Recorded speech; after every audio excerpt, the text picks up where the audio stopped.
This is not Miquella's arm. At least, I don't think it is. We have assumed since the release of the game that Miquella is in this cocoon that Mohg is taken from the Erdtree, and that his arm is just simply hanging out there. However, look at every picture of Miquella. His arm is not elongated like this. He just has normal arms like the rest of us. Even the upcoming DLC, which we are told takes place in the present, his arms are normal size. But you know who does have elongated arms that are noticeably longer than the rest of their body? Our newly introduced villain, Mesmer the Impaler, the core antagonist of the Shadow of the Erdtree. But why is he in the cocoon instead of Miquella? Where is Miquella then? Let's trace the story back to long ago before the events of the games themselves and try to find out some answers. At least what I think the answers could be anyway. I'm not a lore expert, I just have fun trying to figure out mysteries in the game, and by all means, if there are any holes in my theories here or speculation, or just simply alternate ideas, please let me know in the comments down below, because I will read and respond to all of them, because I'm trying to figure out the lore just as much as the next guy, so please let me know your thoughts down below.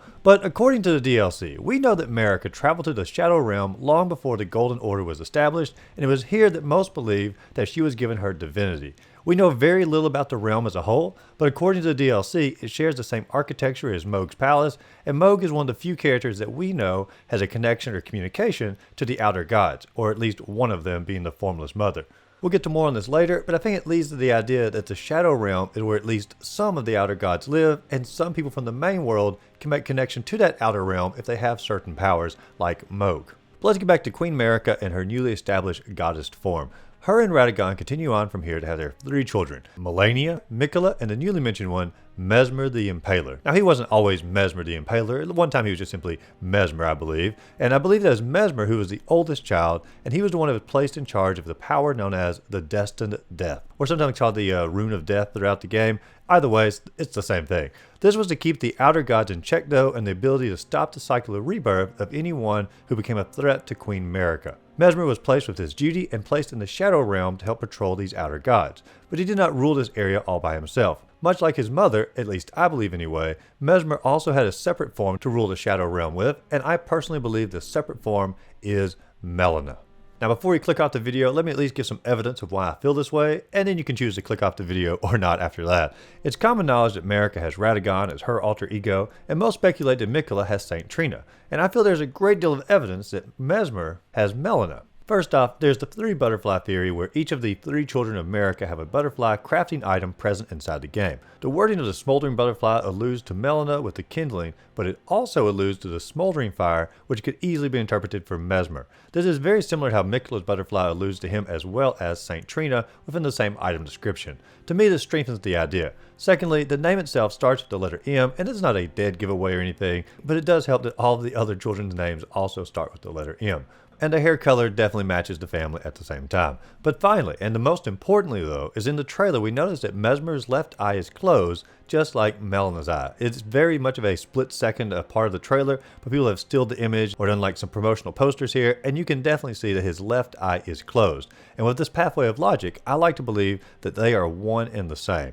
In the new land, Mesmer is essentially the king, displayed by him sitting on the throne here in all of the promotional artwork or the final image of the trailer. And then we have Melina, who's going to be his queen, by his side. And if Mesmer, according to my theory, is in control of Destined Death, then she is the queen who has the same Destined Death power, which would make her none other than the Gloam-Eyed Queen mentioned in the lore of the game. Now, this is a pretty huge lore drop if this is accurate. But together they do have the power to literally kill any god that's present inside the world, and truth be told, they probably patrol the Shadow Realm here just fine for many, many years. But as time goes by, their power begins to grow, it probably goes to their head a little bit, and they begin to expand their territory or their reign past the Shadow Realm and into Marika's territory herself. And this is going to lead to a war breaking out between Mesmer and Melina and Queen Marika and Radagon. And ultimately, Mesmer and Melina decide that the final way to take over and rule the land is just simply going to be to murder or get rid of Queen Marika. And this part here is mentioned somewhat in the game because they do talk about how the Gloam-eyed Queen is murdered by Malekith, who's a protector of Marika, so most likely Melina, as the Gloam-eyed Queen, was going to kill off Marika here. Malekith stepped in, murdered her, and then they steal the Destined Death from her body, and this means that now Queen Marika or Malekith are in control of Destined Death, and Mesmer no longer has that power to kill those outer gods. And so at this point they seal the Destined Death or the Rune of Death away inside the Erdtree, So now Mesmer no longer has that power to kill off the gods, and Melina, who is the Gloam-eyed Queen, has now been executed, but since she is a demigod, she is now be reborn, and when she is reborn, she's born at the foot of the Erdtree where she was killed off at, and when she is reborn, she has no memories of her past life. She's just simply a spirit at the base of the Erdtree, and this is where we are going to meet her in the events of the game itself. But let's get back to Mesmer. Like I said, he's lost the power of destined death, and Marika, fearing another war uprising by him, decides to take the action and seal Mesmer and his entire land he controls, the Shadow Realm, off from the world and obscure it so that no one can travel to it or from it. I think this is why there are ships in the ocean around the lands between, yet no sailors or active ships. The location that they would have traveled to is no longer accessible, and so the purpose of their ships is completely gone. Or maybe there was some sort of cataclysmic, ocean wave that came through and destroyed ships at the same time of the events of obscuring and sealing Mesmer away in the Shadow Realm. I don't know, just some speculation there. But to sort of strengthen it a little bit, some of the creators out there have even noticed that some of the signage on the ships in the Shadow Realm, at least in the trailer anyway, match up to the same signage as the ships in the land between, and so there is a little bit of evidence for that. But here in the Shadow Realm, Mesmer has no other option but to become more and more bitter to what his mother has done to him, and becomes more and more corrupt to the things that are in opposition to the Golden Order, and one key detail being the snakes, which is obviously part of Mesmer's core personality here.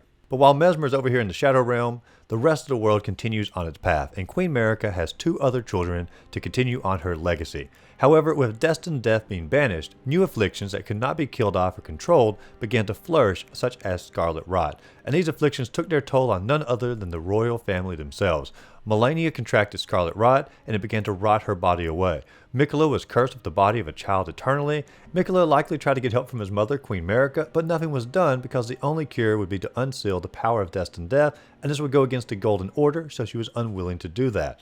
Miquella, being fed up with the Golden Order, left it and traveled to his own land, where he did try to establish his own colony for anyone who's basically been affected by any of the new illnesses that are taking place inside the world. Now, he does try to combat Melina's rot by crafting an unalloyed golden needle, but has only halted the rot and did not completely stop it.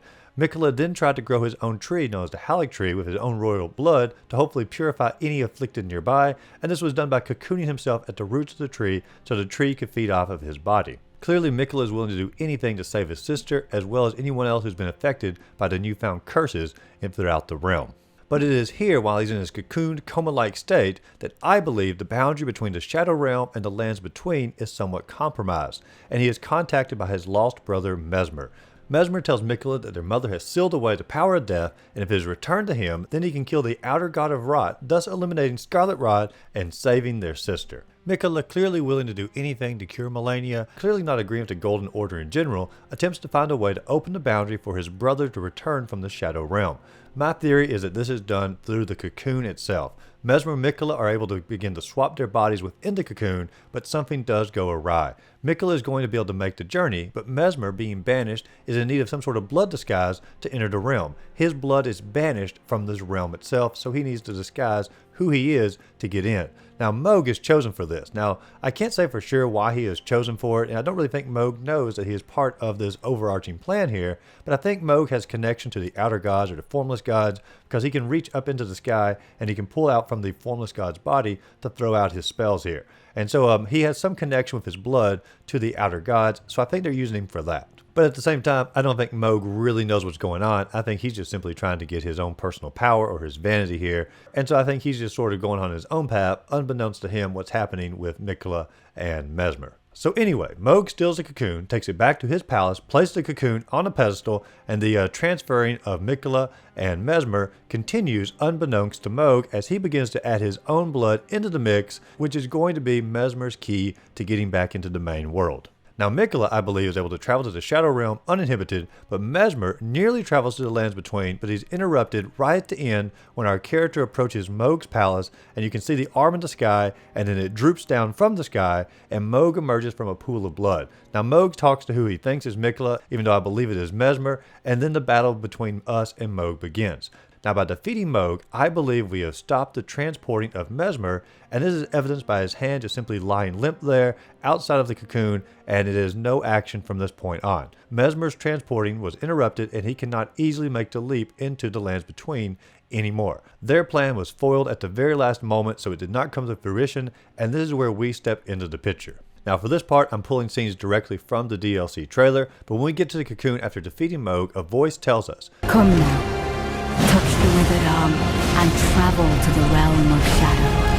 I cannot say with 100% accuracy, but this sounds like the voice of Melina, and she is instructing us to enter into the realm of shadow. It sounds as if she cannot enter the realm herself at the same time as us, for some reason, probably because she's connected to Mesmer here, and their blood is not allowed to teleport between the two realms. But she does say that we will meet up again later, which my guess is she means we're going to meet up with Mesmer, her alternate form. And I believe it is when we enter the realm that I feel that we are doing the bidding of Mesmer, and he is using us to either help pave a way for him to cross back into the main realm, or to kill us off from taking the throne that he believes is rightfully his. And I even think that Miquella is on the same page, because he wants to use the death of Marika and some of the outer gods to cure his family and essentially start all over again. They need us out of the picture, they need Marika out of the picture, and they need to go on their own path of purifying their family. And I feel like this is even mentioned like directly inside the trailer, because Mesmer talks about how unworthy of the throne he thinks we are by talking to his mother and saying the following: "Mother, wouldst thou truly lordship sanction in one so bereft of light?" And I also feel like he's mocking his mother once again when he's talking about Miquella's position in all of this, when he says the following here: "I presume you, too, are keen to know just what kind Miquella is doing here." He is letting her know that her plans are completely falling apart here. She has no idea what's going on with her own children, and she's basically going to be spiraling into chaos. And perhaps he's leading us into the area here so he can easily kill us to simply get us out of the picture where we cannot take the throne, and perhaps one day even put Miquella on the throne, and with Miquella on the throne can help him escape from the realm or take away the shadow or the obscuring of the shadow realm. I think it's clear though that we are being led into this dimension as a trap in order for them to kill us or to use us in some form or fashion. So to condense all of this down, I think Mesmer is the lost son of Marika who was exiled to the land of shadow when he tried to kill Marika using his alternate form as the Gloom-eyed Queen. He and Miquella worked together to bridge the gap of the Shadow Realm, but plans fell for Mesmer to return, and so now he is getting us to go into the Shadow Realm to kill us, to get us out of the way so we can never take the throne, and also gives him one more chance to return and reclaim what he truly wants. And maybe even like because we have conquered Mohg, we get the blood sacrifice power, so maybe we have a little bit of the blood of the Formless One, and maybe it's going to help bridge his ability to come into the world. I don't know, that's leading off on a tangent that I did not really think of before going into the video here. But like I said, these are all just my thoughts, and I'm not a lore expert by any means. And if you have corrections or reasons why this can exist or alternate theories, let me know in the comments down below. Like I said, I'll respond to every one of them because I just want to know the lore to Elden Ring, and I enjoy speculating, and I enjoy hearing your speculations as well. But if you enjoyed this video, be sure to like and subscribe to the channel. Check out my other videos listed up above, and go out there, find a great game to play. Simply have a great rest of the day.